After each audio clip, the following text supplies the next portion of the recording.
We're getting a closer look at the damage along the Lake Ontario shoreline from last year's flooding. Greecetown Supervisor Bill Weilich conducted a tour with members of the United Shoreline. Elijah Westbrook was there.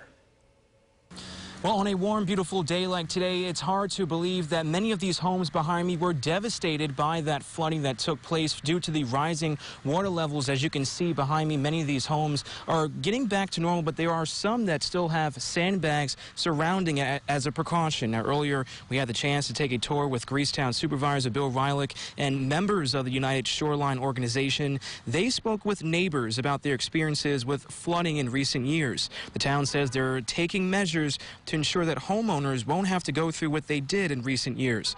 Homeowners say they appreciate the efforts as some are still recovering. The front yard turned into a bay, and it wasn't really, so they had to get in right away because it was about to undermine the house. So really it was it's been over a year now, and it was just a month ago that they completed the restorations. My main concern was for the residents because they were the ones that suffered the most. The town, we were able to handle it. We had 30 pumps out. We had people here around the clock for weeks. And the conversation certainly continues. Members of the town as well as members of the IJC are working with United Shoreline to prevent such happenings in the future. In Greece, Elijah Westbrook, News 8.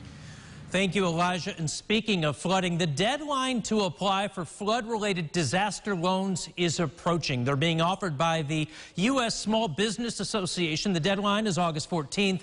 You can apply if you incurred damage from May 2nd through August 6th of last year. Food kitchens, homeless shelters, and libraries are just some of the eligible organizations.